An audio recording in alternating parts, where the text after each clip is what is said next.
Eu sou a Ariane Raíza, mestra em filosofia, e sejam todos bem-vindos ao podcast Cajuína Filosófica. Esse podcast é fruto de um projeto de pesquisa PIBIC Júnior, da Secretaria Estadual de Educação do Piauí, SEDUC, e financiado pela FAPEP. Hoje vamos falar de um dos sucessos de bilheteria deste ano, o Divertidamente 2, que aborda um tema amplamente estudado na filosofia, que é o autoconhecimento. Vamos discutir a relação entre o autoconhecimento e este filme, que eu super recomendo para todas as idades. O primeiro pensador que trata sobre o autoconhecimento é o filósofo grego Sócrates, do século V a.C. Embora muitas pessoas pensem que o autoconhecimento é um conceito contemporâneo, desenvolvido pela psicologia moderna. Isso é um equívoco. A psicologia surgiu como ciência apenas no final do século XIX, enquanto a filosofia já existe há mais de 2000 anos. Inclusive, pessoas, eu pensei bastante em fazer um podcast sobre esse tema, porque hoje em dia algumas pessoas usam palavras como tóxico, narcisista ou até mesmo empoderada. E essas palavras acabaram se desgastando e perdendo seu significado mais profundo.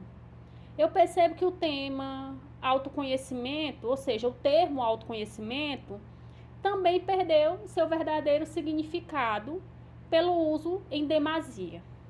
Mas vamos lá, porque eu acredito que esse tema é muito relevante.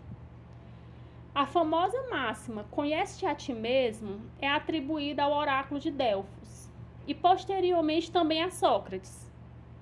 Esse imperativo de autoconhecimento implica uma exigência reflexiva, que é olhar para dentro de si e também reconhecer tanto os pontos fortes quanto os pontos fracos da nossa interioridade. Em outras palavras, é reconhecer nossas qualidades e defeitos. Mais do que isso, é refletir conscientemente e identificar as ações que não estão adequadas. E, acima de tudo, buscar modificá-las. Até aqui falamos sobre o autoconhecimento socrático. Agora, vamos às relações com o roteiro do filme Divertidamente 2.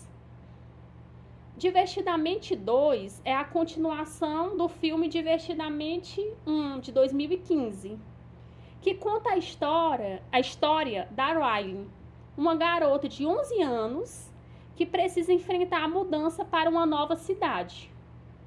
No segundo filme, voltamos à vida da personagem principal agora em São Francisco, Califórnia, onde ela faz novos amigos. Suas emoções, como no primeiro filme, funcionam como uma equipe que, de certa forma, trabalha em conjunto, até que o alarme da puberdade dispara. Nesse período, novas emoções aparecem na sala de controle da Riley, que representa seu cérebro. As novas emoções são a ansiedade, a vergonha, a inveja e também o tédio. Podemos perceber que a personagem principal ela está passando por um conflito de identidade, que é própria da idade dela. Ela se encontra em uma fase em que deseja pertencer a um grupo. E, além disso, o filme mostra que ela está construindo um senso de si. Por exemplo, podemos perceber no filme que ela se questiona: quem eu sou? Em alguns momentos, ela se considera uma boa pessoa. Em outros, devido à ansiedade, que é uma nova emoção que entra em cena, ela começa a se achar uma pessoa ruim. Nesse contexto, o processo de autoconhecimento poderia ajudar a personagem principal a lidar com seu conflito, pois a reflexão sobre si mesma possibilita desenvolver muita autoconsciência sobre quem realmente somos, como vimos no início do episódio, quando eu estava falando sobre a teoria socrática. Outro ponto importante é que a Riley ela não consegue reconhecer suas próprias emoções, já que muitas emoções novas surgiram, como, por exemplo, a ansiedade e a inveja. O processo de autoconhecimento exige um olhar interno, E nesse sentido, reconhecer e também nomear nossas emoções é uma forma eficaz de se tornar consciente de si. No filme, quando a alegria está no controle, a Ryan, ela tem uma percepção excessivamente positiva de si. Já quando a ansiedade assume o controle, ela adota uma visão mais realista. Mas também é importante a gente apontar que a ansiedade, quando ela toma conta de tudo, ela toma conta o controle de todas as emoções, ela de certa forma reprime as outras emoções. A personagem principal, ela começa a interpretar as coisas de uma maneira muito negativa, quando a ansiedade toma conta e reprime todas as outras emoções. Desse modo, o autoconhecimento a ajudaria a reconhecer tanto os aspectos positivos, como, por exemplo, ela entender que ela é boa em várias coisas que ela faz, quanto os aspectos negativos, como reconhecer que existem coisas em que ela não é tão boa, mas que tudo bem, porque existem outras coisas que ela é boa e se destaca. Acredito que o filme traz lições valiosas sobre autoconhecimento, como, por exemplo, a necessidade de refletir sobre os nossos próprios pensamentos, desenvolver uma autoconsciência, nomear nossas emoções e entender que todas as emoções são importantes.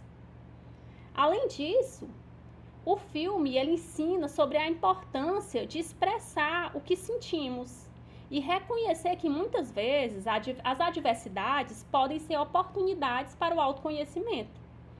No entanto, é importante lembrar que o autoconhecimento é um processo contínuo, que dura a vida toda.